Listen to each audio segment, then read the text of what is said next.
अस्सलाम वालेकुम नाज़रीन, टू द पॉइंट के साथ मैं हूं मंसूर अली खान। प्रोग्राम में आपको खुश आमदीद कहेंगे।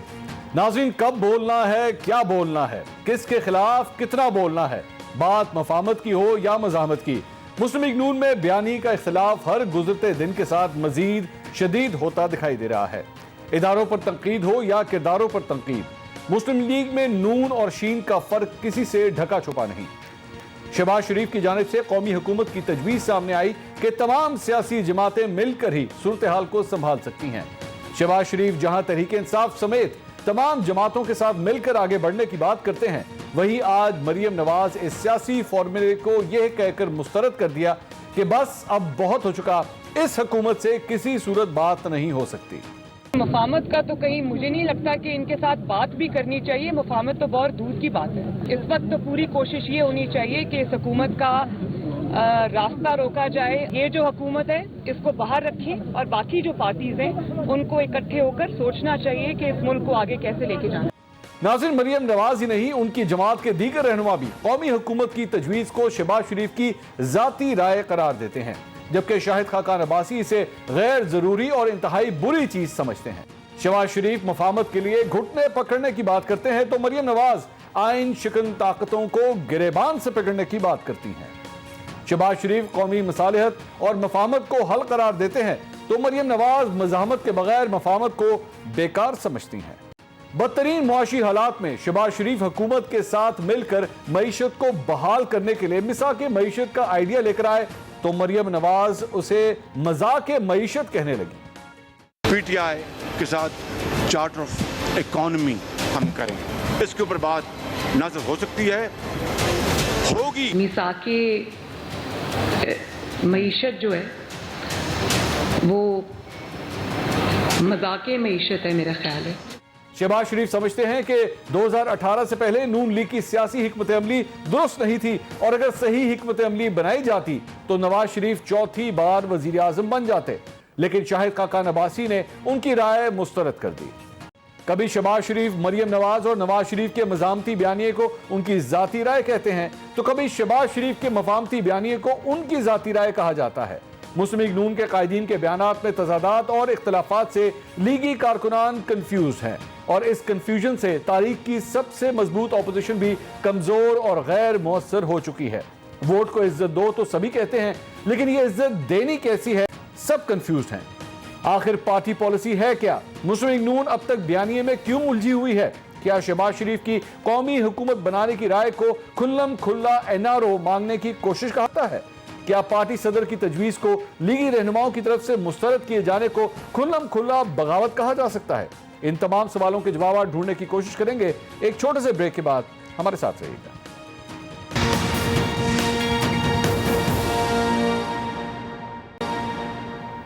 नाज़रीन, welcome back after the break. Maryam Nawaz का आज का बयान, क्या शहबाज शरीफ साहब की खुल्लम खुला मुखालफत है? उन्होंने कहा कि किसी किस्म की मुफाहमत नहीं हो सकती, तमाम लोगों से बात हो सकती है सवाए पाकिस्तान तहरीक इंसाफ से। शहबाज शरीफ साहब ने सिर्फ चंद दिन पहले ही एक कौमी हुकूमत की बात कही थी, लेकिन आज मरियम नवाज साहिबा ने यह बयान दे दिया। अपने पैनलिस्ट का इंट्रोडक्शन कराता हूँ। पाकिस्तान तहरीक इंसाफ से अंदरीब अब्बास साहब आज हमारे साथ मौजूद हैं। मुस्लिम लीग नून से अताउल्लाह तारड़ साहब हमें ज्वाइन कर रहे हैं। पाकिस्तान पीपल्स पार्टी से मौला बख्श चांडियो साहब, सीनियर पॉलिटिशियन, वो भी आज हमारे साथ मौजूद हैं।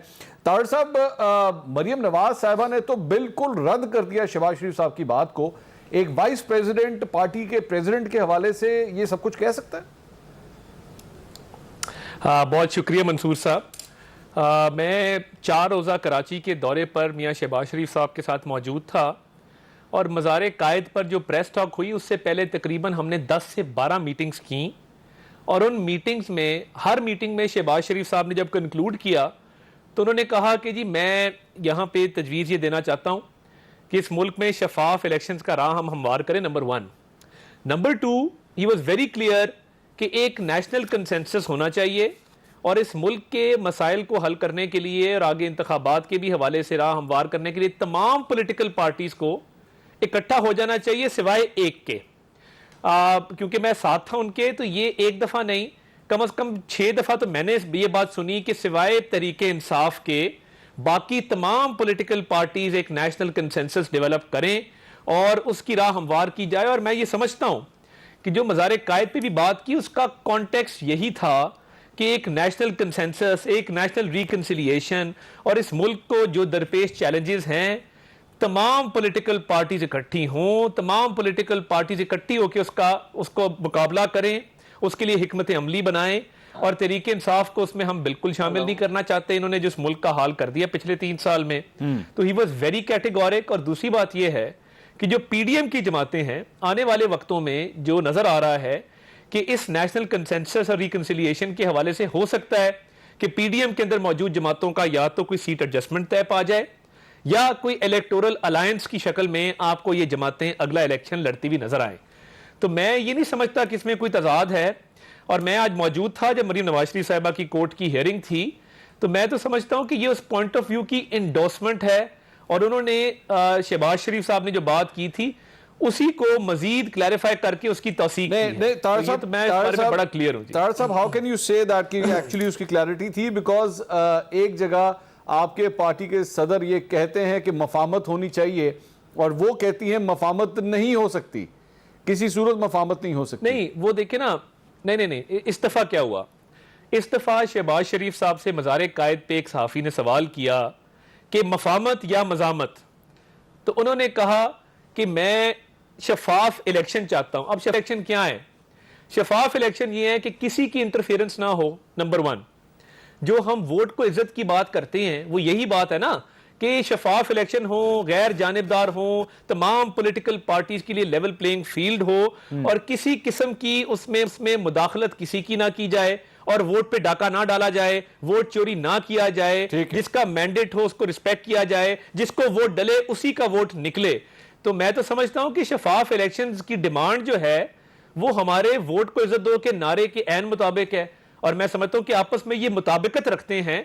मुझे इसमें कोई कॉन्ट्रडिक्शन नजर नहीं आती क्योंकि मैं दोनों जगह मौजूद भी था जब ये स्टेटमेंट्स दी गई और मैं बड़े करीब से दोनों के साथ वैसे तारिक साहब आप बेशक वहां मौजूद थे, but media has reported something else. जो मीडिया वहां पे मौजूद था, दे रिपोर्टेड समथिंग, दे सेड कि जी इन्होंने कौमी हुकूमत की बात की थी और मरियम औरंगजेब ने आज ये बात भी कही है मीडिया से बात करते हुए कि ये उनकी जाती राय थी। दिस इज अनदर सरप्राइज कि पार्टी के सदर के बारे में वो ये कह रही हैं कि ये उनकी जाती राय थी। मतलब how do you accept it? नहीं, देखिए उसका देखिए बात यह है, मैंने जिस तरह आज किया कि वो कॉन्टेक्स्ट वही था क्योंकि कराची में जब 10 मीटिंग्स हो रही हैं उसमें एक ही बात हो रही है, चलो ठीक है, नेशनल कंसेंसस बिल्डिंग, ठीक है, नेशनल कंसिलिएशन। तो उसका कल्मिनेशन यही था कि जी हम तमाम पॉलिटिकल पार्टीज मिलकर इस मुल्क के मसले हल करेंगे। चांडियो साहब, अच्छा मैं उनसे हमारा राब्ता जरा मुनक़ते। अंदलीब अब्बास साहिबा, ये सारी गुफ्तगू जो सुनी है, मेरे लिए इसमें जो एक हैरानकुन पॉइंट जो अभी तारड़ साहब ने कहा है वो ये है कि जी पीडी इन तमाम जमातों में किसी किस्म का सीट एडजस्टमेंट भी हो सकता है, एक पॉलिटिकल अलायंस भी हो सकता है। पाकिस्तान तहरीक इंसाफ के लिए परेशान कुन है। शुक्रिया मंसूर। सबसे पहली बात तो यह है कि पीडीएम है क्या। पीडीएम तो अब वो जैसे कहते हैं ना, पाकिस्तान डेड मूवमेंट है, पीडीएम ख़त्म हो गई। आपको याद होगा, आप नवंबर देख लें पिछला, उसके बाद कहा था कि 31 दिसंबर से पहले ये हुकूमत आर या पार, और खुद ही पार हो गए। उसके बाद कहा कि नहीं जी हम जनवरी से लॉन्ग मार्च शुरू करेंगे, वो कोई शॉर्ट मार्च भी शुरू नहीं हुआ। उसके बाद कहा कि जी हम इस्तीफे देंगे, मुंह पे मारेंगे, वो इस्तीफे लेके भाग गए, दिए ही नहीं। उसके बाद कहा कि जी सेनेट को हम बॉयकॉट करेंगे, सेनेट में आगे आगे थे। उसके बाद कहा था कि जी हम जलसे करेंगे, गर्मी बड़ी थी। तो मुझे बताएं कि उसमें से पीपल्स पार्टी भी निकल गई, एएनपी भी निकल गई, तो पीछे किससे सीट एडजस्टमेंट करनी है इन्होंने? जेयूआईएफ से। तो जेयूआईएफ की कितनी सीटें होती हैं मुझे बताएं, कहाँ सीटें होती हैं उनकी? तो सबसे पहली बात तो यह है कि ये आहिस्ता आहिस्ता वही बात रह गई। और अगर आप देखें तो पीएमएलएन के अंदर भी एक तो नून लीग लाहौर है और एक नून लीग लंदन है। अब ये म्यूचुअली एक्सक्लूसिव है। अगर मरियम जाएगी जलसे करने तो शहबाज शरीफ नहीं जाएगा, और अगर शहबाज शरीफ जाएगा जलसे करने तो मरियम नहीं जाएगी। तो इससे बड़ा आपको क्लियर पता लग जाता है कि बहुत ही डाइवर्जेंट इनकी है। वो जो लंदन में बैठे हैं और जो यहाँ बैठे हैं उनमें मुताबिकत नहीं है, और बयानिए की जंग ये हार चुके हैं। ये आप लोग भी कह चुके हैं, इनके अंदर फूट जो पड़ी हुई है, क्योंकि ये तख्ते शरीफ का मामला है। यही होता है जब आपकी एक मोरसी सियासत होती है तो पार्टी सफर करती है।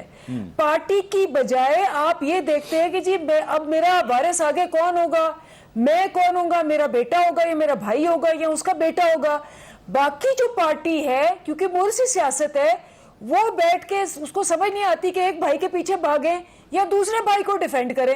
तो जब वो आते हैं मीडिया पे, वो इतना मिक्स्ड अप सारा बयानिया हो जाता है कि वो देखने वाले को सब पता लग जाता है कि जी ये तो इनकी आपस में नहीं बन रही, इन्होंने पीडीएम को क्या बनाना है, इन्होंने मुल्क को क्या बनाना है। तो ये इनका हाल देख लें आप। अभी जो इनका एक इन्हीं के जो सर्वे वाले हैं, उन्होंने किया था सर्वे लाहौर का, आई थिंक उसमें 16% और लाहौर में इनकी सबसे ज्यादा वोट मिले थे इनको। इनका सर्वे करने वाला कौन था? अभी रिसेंटली नीचे आ गई। इनका सर्वे करने वाला कौन? ये I think one of the channels जिस पे आते हैं ये इनके मतलब हमारे, मेरा मतलब ये कि इनकी पॉपुलैरिटी को सर्वे करने। अच्छा, मतलब किसी और ने किया था, मैं समझा इनके, आपसे मुराद मुस्लिम लीग नून के?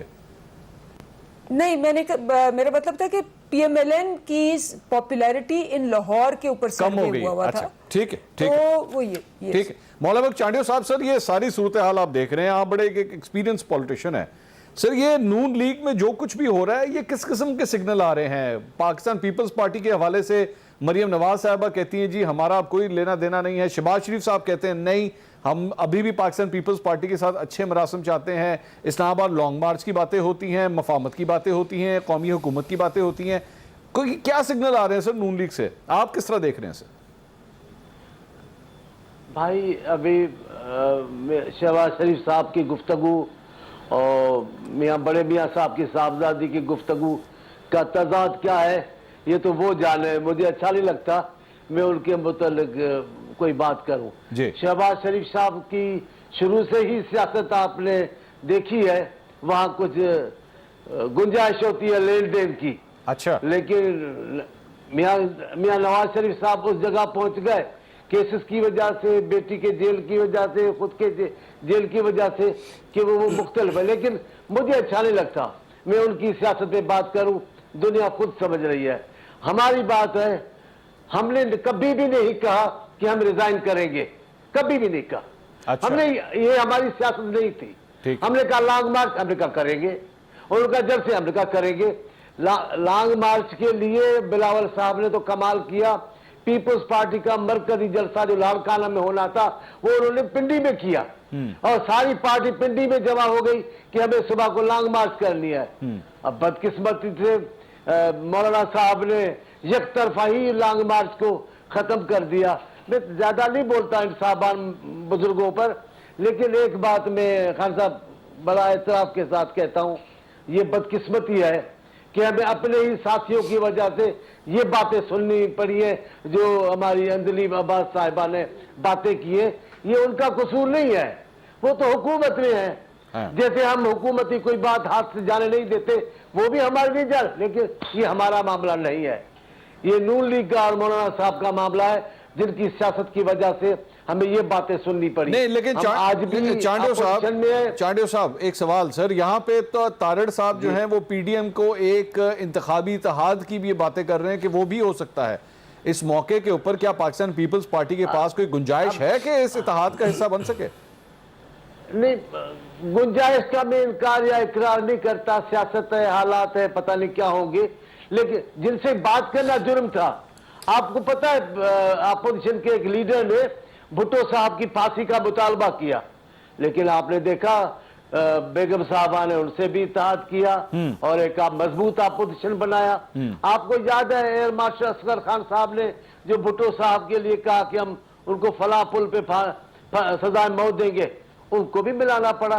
मैं ये नहीं कह रहा, कुछ भी हो सकता है, लेकिन इस वक्त हमारा कोई लेना देना नहीं है। पीडीएम है, मौलाना साहब है, शहबाज शरीफ साहब है, जो चाहे। हमने इस्तीफा, हम पर इल्जाम है कि हमने इस्तीफा कभी नहीं कहा कि हम देंगे। अब तो हम नहीं है, अब बिस्मिल्लाह करें नून लीग दे दे इस्तीफा। हमें कह रहे थे कि हम भाग गए, चलो ये हम भाग गए, आप इस्तीफा दे दो। अरे तारिक साहब, ये वही चैलेंज है जो बिलावल भुट्टो साहब ने भी आप लोगों के सामने रखा था कि जनाब इस्तीफे की ऑप्शन आप देने वाले, इस्तीफे की तजवीज़, इस्तीफा देने पे मजबूर करने वाले आप लोग, अब इस्लामाबाद जाने से पहले इस्तीफा तो दें। देखिए, अभी भी पीडीएम के अंदर एक राय मौजूद है कि फिलफौर इस्तीफे दे देने चाहिए। एक राय ये भी मौजूद है कि एक पब्लिक प्रेशर बिल्ड करना चाहिए। और देखिए, कराची में जहां पे पीपल्स पार्टी की हुकूमत है, इनका सूबाई दारुल हुकूमत है सिंध का, वहाँ पे मैं समझता हूँ कि इंडिपेंडेंट ऑब्जर्वर्स ने भी और तमाम तज्जियाकारों ने भी ये नतीजा अख्ज़ किया है कि जलसा बहुत कामयाब था और पीपल्स पार्टी के निकलने से कोई ख़ास पब्लिक मूवमेंट में नहीं पड़ा, वो सवात हो, वो कराची हो। तो मैं समझता हूँ कि आने वाले दिनों में एक बिल्कुल पब्लिक प्रेशर बिल्डअप होगा और तमाम ऑप्शंस ओपन हैं। मगर क्या ही अच्छा होता कि अगर पीपल्स पार्टी के साथ भी पीडीएम के अंदर कोई बातचीत इस लेवल पे हो जाती। और लेकिन तारिक साहब, चांडियो साहब ने अभी भी कहा कि इस्तीफों की तो बात ही कभी नहीं हुई थी, हमें बिला वजह ला के दीवार के साथ लगाने की कोशिश कर दी गई कि जनाब अब दें इस्तीफे, जो कभी कमिटमेंट थी ही नहीं इसके ऊपर। नहीं, देखें, अगर कमिटमेंट थी तो फिर शहनाज साहब ने अपना इस्तीफा क्यों दिया? जी चांडियो साहब, बोलिए। मैं तारड़ साहब से एक बात, मैं तारड़ साहब से बात करूं। तारड़ साहब, आप तज्जिया जरूर करें, जलसे में आपका कोई हिस्सा नहीं है। आप नून लीग का जलसा करके कराची में दिखाएं, वो तो आप और ये मजमा दिखाएं। वो तो आप कह रहे हैं ना जी। अभी कादिर मंदोखेल वाली सीट पे पहले सुन तो ले ना, ऐसा ना करें। कादिर मंदोखेल वाली सीट पे देखे ना आप लोगों ने जिस तरह वो सीट जीती है, इससे बेहतर था आप वैसे में रिक्वेस्ट कर लेते, आपको सीट वैसे ही दे देते। तो देखिए, कराची के अंदर जो कराची का हाल है, ये मैं नहीं कहता, आप कराची और लाहौर का मवाजना कर लेना, जहां हमारी 10 साल से हुकूमत है, जहां आपकी 10 साल से हुकूमत है। बात तो सुनिए, ये मुनासिब नहीं है ना अल्फाज, आप सीनियर आदमी हैं, आप ऐसी बातें करेंगे तो मैं कोई बात कर दूंगा, फिर आपको बुरा लगेगा। तो काइंडली अपने अल्फाज का चुनाव मुनासिब करना। मैंने ऐसी कौन सी गैर मुनासिब बात की है? कराची का हाल, कराची का बेड़ा गर्क आपने किया हुआ।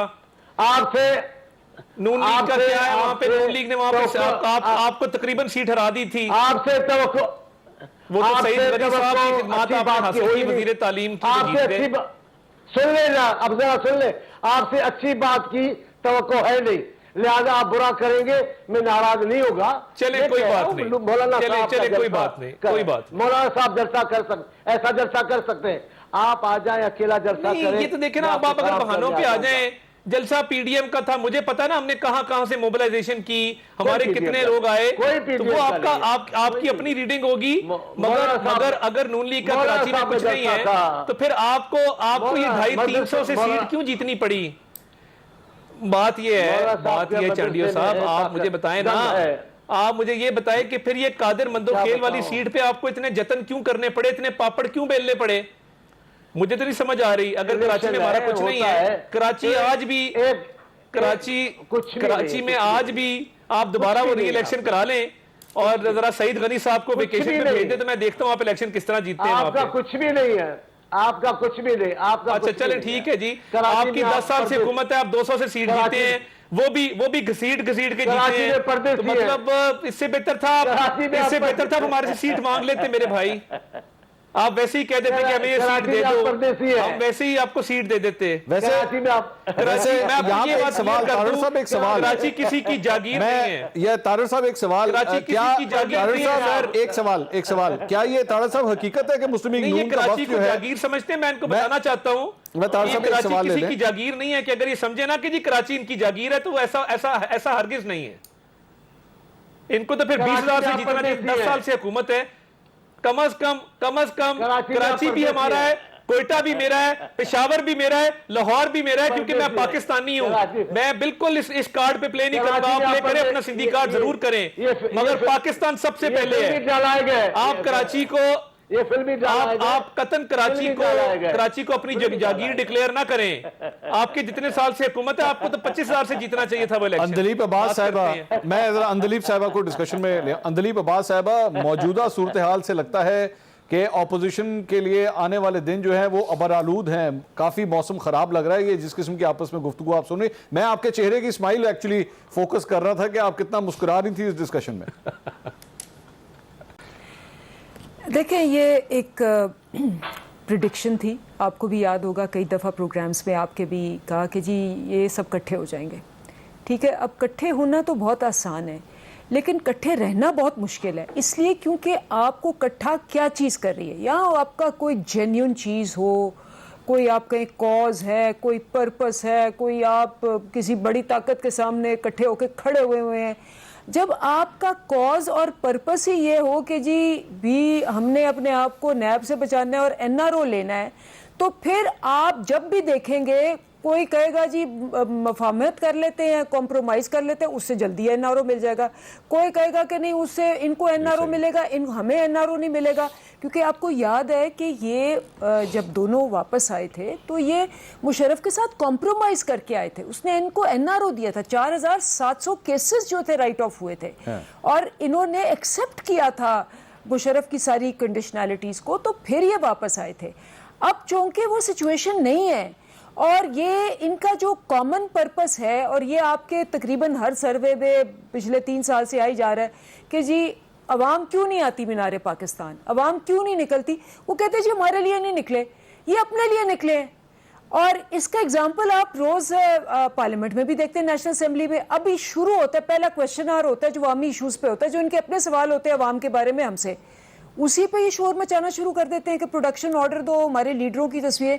ये अपने लीडरों को बचा रहे होते हैं, अवाम को रिप्रेजेंट नहीं कर रहे होते। तो इसमें फूट पड़नी थी। देयर इज, क्योंकि आपका पर्पस इतना सेल्फिश है और सेल्फ सेंटर्ड है कि आपको यूनाइट रखने के लिए जो लार्जर पर्पस चाहिए होता है, जो आपको एक मकसद चाहिए होता है, जो आपको इकट्ठा रखता है डिस्पाइट योर डिफरेंसेस, वो एक शेयर्ड कॉमन पर्पस और विजन नहीं है। वो विजन अपने हद तक महफूज है। आज अगर शहबाज शरीफ को रात को 12 बजे कोई इजाजत दे दे जाने की, तो वो चले जाएंगे। आपको भी पता है, इन्होंने कहा मैं सख्त बीमार हूं, वो 4 महीने हो गए बीमारी, आज तक किसी यहाँ अस्पताल में नहीं गए, आज तक कोई बीमारी नहीं हुई।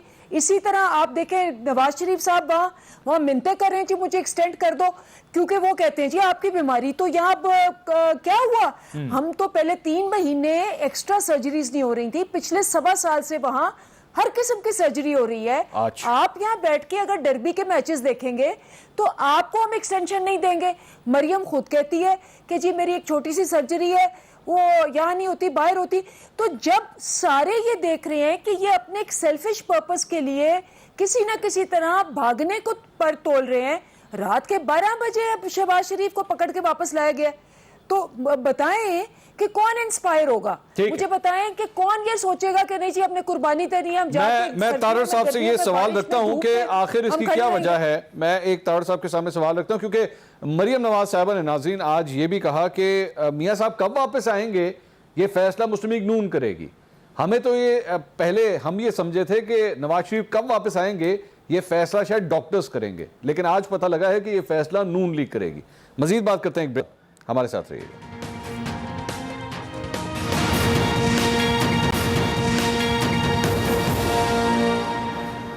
नाज़रीन welcome back after the break से पहले अंदलीप अब्बास साहबा ये बात कर रही थी कि इन लोगों ने, शरीफ फैमिली ने सिर्फ और सिर्फ एक ही प्लान बनाया हुआ है कि इन्होंने बाहर किस तरह जाना है और फिर वापस नहीं आना। इस सिलसिले में मरियम नवाज साहिबा से भी आज सवाल किया गया था नवाज शरीफ साहब की वापसी से मुतल्लिक। उन्होंने क्या जवाब दिया, देखिएगा जरा। इंतकाम को जितना फेस कर लिया। अब इस इंतकाम को के आगे पेश होना सबसे बड़ी ज्यादती है, जुल्म को सहना भी सबसे बड़ी ज्यादती है। जब मियां साहब और PMLN ये समझेगी कि मियां साहब को वापस आना चाहिए, वो बिल्कुल आएंगे और अपने मुल्क में वापस आएंगे, ये उनका मुल्क है। लेकिन ये जो इस हुकूमत के आगे, इसके इंतकाम के आगे पेश होना कोई अक्लमंदी नहीं है। ये तारड़ साहब, ये मरियम नवाज साहिबा गुफ्तगू कर रही थी। बड़ा स्टांस आप लोगों का तब्दील हुआ है। पहले आप ये कहते थे जी उनको मेडिकल अटेंशन चाहिए, वो बाहर गए, सवाल किया जाता था जी वापस क्यों नहीं आ रहे, तो आप लोग कहते थे जी वो अपना इलाज करा रहे हैं, इलाज करा के वापस आएंगे। उसके बाद आहिस्ता आहिस्ता जब कोविड के बाद सारी वहाँ पे चीज़ें खुलना शुरू हो गई, क्लिनिक्स खुलना शुरू हो गए, अब जब सवाल किया जाता है तो ये कहा जाता है नहीं इंतज़ाम इस किस्म का है, उन्हें इंसाफ नहीं मिलना, उनकी जान को खतरा है। हम डिसाइड करेंगे, यानी मुस्लिम लीग नून डिसाइड करेगी या मियाँ साहब डिसाइड करेंगे, तब वो वापस आएंगे। ये खुला तजाद नहीं है क्या? नहीं, मेरे ख्याल से ये तजाद नहीं है। मैं क्योंकि देखें उनकी जब बाहर जाना था वो अब आप कहेंगे हर चीज आप ही देख रहे होते हैं, मैं अदालती मामलात और उनकी मेडिकल एप्लीकेशन भी मैं देख रहा था। वो वाकई आप देख और रहे थे, ये तो हकीकत है। देखिए इशू ये है अच्छा इशू ये है कि उनकी वापसी अगर होती है उसकी क्या टाइमिंग होगी, उनकी ये तमाम डिपेंड करता है उनके मेडिकल प्रोसीजर पे, जो कि होके रहना है, उसमें कोई शक नहीं है। उनको दवाइयों पे मेंटेन किया जा रहा है, इसमें कोई शक नहीं है कि उनकी उम्र 70 साल है, इसमें कोई शक नहीं है 11 स्टंट उनको डले हुए हैं, इसमें कोई शक नहीं है उनका एक बाईपास हो चुका हुआ है। तो देखिए उनके मेडिकल डॉक्टर जब उनको फिट डिक्लेयर करेंगे वो आ जाएंगे। और जिस कॉन्टेक्स्ट में मरीम बीबी ने बात की, हमने ये देखा है कि जेलों के अंदर जो सलूक किया गया, और कसूर क्या था आज तक कोई चीज साबित नहीं हो सकी। अरशद मलिक वाला मामला लिम्बो में है, उसकी वीडियो आई, कोई जस्टिफिकेशन नहीं आ सकी, वो दुनिया से चले गए। जज बशीर ने कहा करप्शन नहीं हुई। डे टू डे हियरिंग्स नैब के किसी केस में नहीं होती। वाहिद केस है कि 150 पेशियां डे टू डे कंडक्ट की गई, और उसमें से भी 3 सुपरवाइजरी जजेस बैठे सुप्रीम कोर्ट के, और बेटे से तनख्वाह ना लेने पे निकाला गया। तो मैं समझता हूं नहीं, लेकिन तारिक साहब देखें, तारिक साहब उनका वापस ना आना, उसकी वजह से पाकिस्तान पीपल्स पार्टी के साथ आप लोगों के मामला खराब हुए, ठीक है। अगर वो वापस आ जाते तो पाकिस्तान पीपल्स पार्टी के साथ भी ताल्लुकात जो है वो आपके दुरुस्त हो सकते थे। उनके वापस आने से बहुत सी चीजें जुड़ी हुई हैं। आपने बड़ा अच्छा सवाल किया। देखिए बात यह है, हम पीपल्स पार्टी को खुश करने के लिए उनकी जिंदगी खतरे में नहीं डाल सकते ये डिपेंड करेगा उनकी मेडिकल कंडीशन पे। और देखिए हो सकता है ना, अगर वो बजट दो पहले आने पर, तो हम जो इन्होंने जेलों में जिस तरह का सलूक रखा है लोगों के साथ, और देखिए जेल डिपार्टमेंट है होम डिपार्टमेंट का, प्रिजन डिपार्टमेंट जो है वो होम के अंडर आता है, हुकूमत पंजाब के अंडर आता है।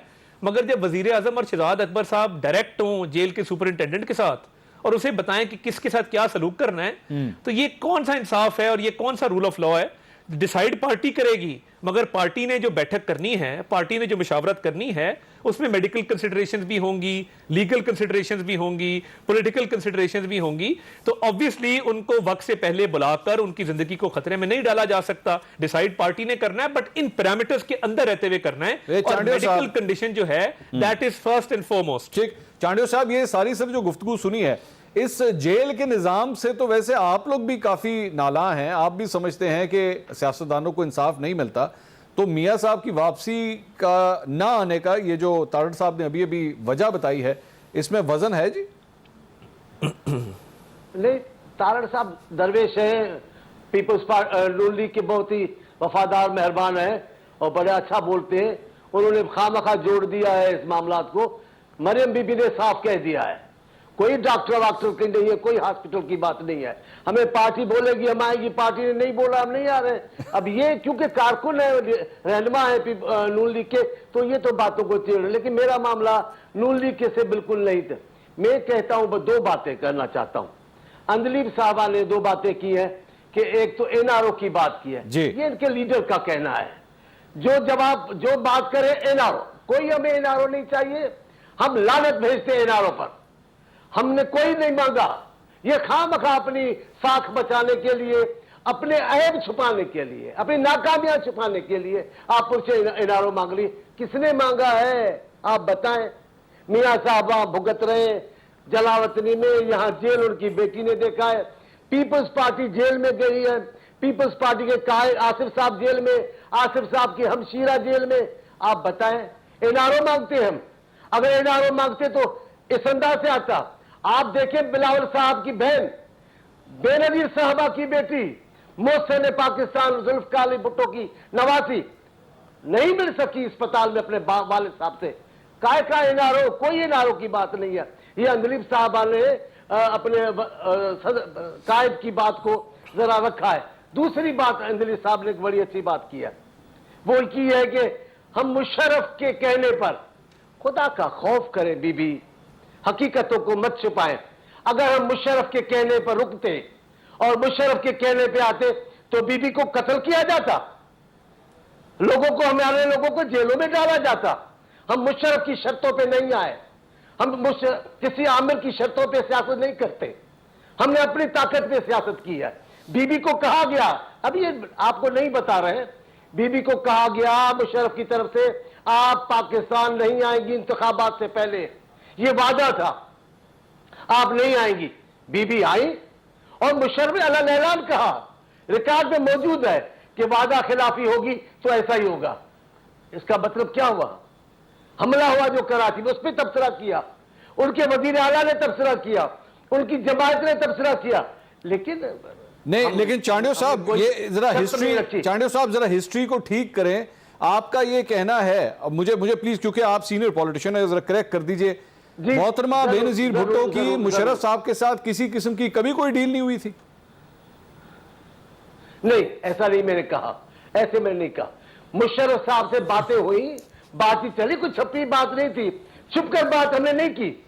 अगर अपोजिशन लीडर, अगर अपोजिशन की जमायतें नाकाम गई आमिर को भगाने में, पीपल्स पार्टी ने अपनी हिकमत अमली तय की, लेकिन मुशर्रफ की शर्त यह नहीं मानी कि बीबी नहीं आएगी। बीबी आई, बीबी ने कीमत अदा की, अपनी जान की कुर्बानी दी, सिर्फ आने की जो टाइमिंग थी वो मुख्तलिफ थी, लेकिन मुशर्रफ साहब के साथ एक डील तो हुई थी कि वो आएंगी, वो जब आएंगी तो मुशर्रफ साहब सदर के तौर पे कंटिन्यू करेंगे, ये सारी चीजें तो डील हुई थी ना।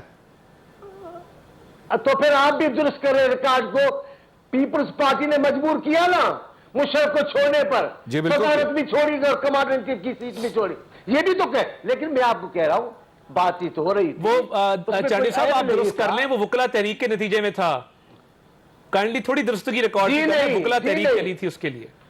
अच्छा नहीं चली थी, सॉरी नहीं चली थी।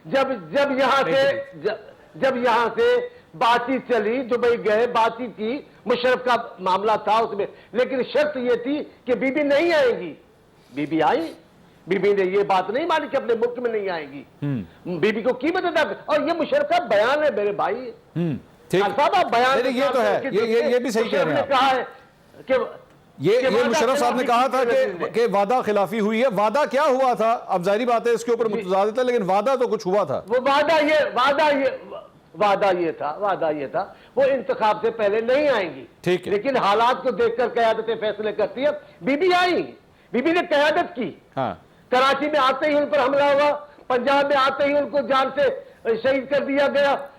हम डरने वाले नहीं है, पीपल्स पार्टी झुकने वाली नहीं है, पीपल्स पार्टी शराइत पे सियासत नहीं करेगी, नहीं, हाँ, लेकिन जमहूरी सियासत में, पार्लियामेंट्री सियासत में, पाकिस्तान जैसे मुल्क में शर्तों शराइत हुक्मरानों से बातें होती रही है, ये कोई ऐब नहीं है। तो अभी भी हो सकती है, अभी भी हो सकती है, रात अभी भी हो सकती है, अभी की बात नहीं, हालात के मुताबिक होता है। रात की तन्हाई में, देरी में, अंधेरे में हम मिलने नहीं गए चीफ ऑफ आर्मी स्टाफ से, पीपल्स पार्टी ने कहा हाँ हम ऐलानिया बात करते, क्यों नहीं बात हो सकती? अगर पाकिस्तान की अफवाज है, पाकिस्तान की क़यादत से बातें कर सकती है।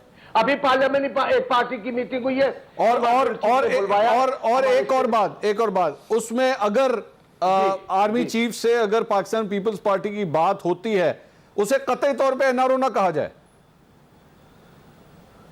देखिए एनआरओ की बात क्या है, एनआरओ की बात जो वजीर आज़म कहते हैं, बातचीत की बात नहीं, कमेटी आईनी काम है, जिम्मेदारी है, वो हमारी सैनिक कमेटी मिलनी चाहिए, ठीक है, तो ये कोई जुर्म तो नहीं था। पाकिस्तान की फौज से मैं बात कमांडर चीफ था, स्टैंडिंग कमेटी गई है, और अकेली पीपल्स पार्टी नहीं थी वहां, ठीक है, पूरी जमायतों की वो नुमाइंदा इजलास था। अंदलीब साहबा से सवाल करते हैं सर। अंदलीब बीबी ने ये बात गलत कही है, या उनको पता नहीं है, या भूल गई है। नहीं। हम उनकी शर्तों पे पाकिस्तान नहीं आए, हम उनकी शर्तों पे पाकिस्तान पे आते तो आज भी जिंदा सलामत होती। अंदलीब साहबा से इसका सवाल करेंगे तो फिर क्या मसला है? अगर मुलाकात होती है और अगर बात होती है, किसी मामले में बातचीत हो सकती है, तो फिर क्या इसको एनआरओ कहा जाएगा? और मोहतरमा बेनजीर भुट्टो आई, उनकी शहादत हुई, क्या इस सारी चीज को इग्नोर कर दिया जाए? मजीद बात करते हैं ब्रेक के बाद, हमारे साथ रहिए।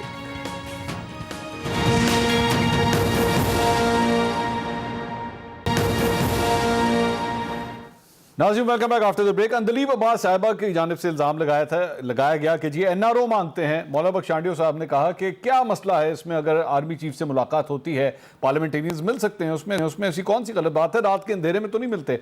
अंदलीब साहिबा, आपका एतराज़ अभी भी वैसे ही है या उसमें कोई तब्दीली आई?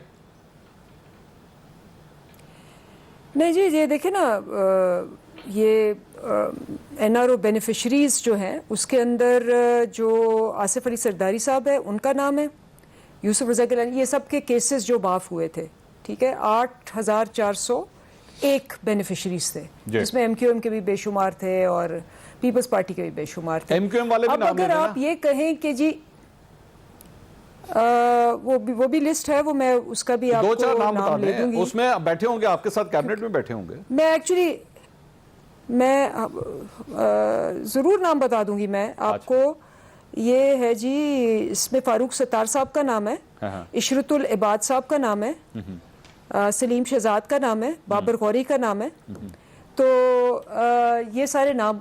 अब देखें बात क्या है, आप आए, आपने मुशर्रफ को एक्सेप्ट किया, आपने मुशर्रफ को गार्ड ऑफ ऑनर दिया, ठीक है ना, तो उसके बाद आप कहें कि जी हमारी डील पूरी नहीं हुई थी, डील में ये था, चलो ठीक है, ये ज्यादा जानते होंगे, इनको पार्टी का अंदरूनी मामला था, I am sure he knows more details than me, लेकिन डील तो हुई ना, डील हुई तो आपको ये सारे केसेस माफ हुए, तो आप वापस आए, तो फिर आपने सियासत शुरू की। अगर वो केसेस माफ ना होते तो ये जितने नाम है ये तो फिर जेलों में होते, फिर ये अपनी सियासत कैसे करते? तो पहली बात तो ये है। दूसरी बात जो है ना बड़ी इंपॉर्टेंट है, वो ये जो पूरा सिस्टम है, अब ये कह रहे हैं कि जी आपने पूछा इनसे कि जी आप बात करें, जरूर करें, फौज से बात करनी है करें, जरूर करें, इसमें कोई हर्ज नहीं है। बल्कि खुल्लम खुल्ला इन्होंने कहा, आपको याद होगा कि नवाज शरीफ साहब ने पहली तकरीर में कहा कि हमारा मुकाबला इनके साथ नहीं है, हमारा मुकाबला इनको लाने वालों के साथ है, ये पहले इनको उठाएं फिर आप ये करेंगे वो करेंगे। मतलब फौज को खुद इन्वाइट कर रहे हैं कि आए, पहले इस हुकूमत को उठाएं, फिर हमें रखें, फिर हम आपसे बात करेंगे और पूरा करेंगे, इस पार्टी को तो पहले आप हटाएं। तो ये देखें, और आपको ज्यादा बिलावल ने सिंध के वो सिंध इनके नीचे है, जब याद है वो वाकया हुआ था कायद-ए-आज़म के बाजार का, जी। और पुलिस इन्वॉल्व थी सिंध की, बिलावल ने उठ के किसको फोन किया? डायरेक्ट बाजवा साहब को फोन किया, उनको कहा कि आप करें, मतलब फौज को खुद बुला रहे हैं, खुद इन्वॉल्व कर रहे हैं, खुद कह रहे हैं कि आप यहाँ इन्वॉल्व हो, और फिर कहते हैं जी फौज क्यों इन्वॉल्व होती है, फौज क्यों आती है बीच में, फौज इंटरफियर क्यों करती है? वो दोबारा तारीख की जरा करेक्शन, बिलावल साहब ने फोन किया था आर्मी चीफ को या आर्मी चीफ का फोन आया था बिलावल साहब को? बिलावल साहब ने आर्मी चीफ को फोन किया था। ये आप बिल्कुल देख लें कि क्या उसमें सिचुएशन है, मुझे नहीं पता डायल किसने किया, मैं उस पर नहीं कह सकती, लेकिन बाकायदा बिलावल ने मदद मांगी थी उनसे, जनरल साहब से, कि आप ये वाला केस जो है ये आप खुद देखें, खुद उन्होंने उनसे मदद मांगी थी। अच्छा, दिस इज ऑन रिकॉर्ड। ये नहीं होना चाहिए था। नहीं, मैं ये कह रही हूं कि आप मुनाफकत ना करें, मतलब आप दोनों पार्टियां, आपकी तो सियासत ही नहीं थी, मेरा सवाल इनके जरिए, मेरा सवाल ये है, अयूब खान के जरिए, मेरा सवाल ज़ियाउल हक के जरिए, मेरा सवाल ये है, इनके जरिए वापस आए, इनके जरिए गए, आपकी पूरी हिस्ट्री जो है, आपकी सियासी पार्टी बनी बाद में, पहले आप जर्नैलों के कंधों पे आए, जुल्फिकार अली भुट्टो साहब फॉरेन मिनिस्टर थे अयूब खान के, ये जो थे ये फाइनेंस मिनिस्टर थे, चीफ मिनिस्टर ज़ियाउल हक के टाइम पे, उसके बाद इन्होंने अपनी पार्टियां बनाई, ये तो पैदाइश है इनकी गुड़ती में है, उसके बाद जब ये बाहर भाग गए, अब मसला क्या है? मसला ये है कि ये वाला चीफ पहला चीफ है जो कि ये नहीं कर रहा कि जी इनको ला के एनआरओ दे के उसके बाद कहे कि जी अच्छा ठीक है अब आप अपनी सियासत करें। ये पहली दफा हुआ है इनकी पूरी सियासी जिंदगी में, इसलिए इनको मसला पड़ा हुआ है। अच्छा। इसलिए ये फौज को इदारे को बोलते हैं सारे, मतलब आपकी जुर्रत क्या है बोलने की, आपकी हिस्ट्री क्या है?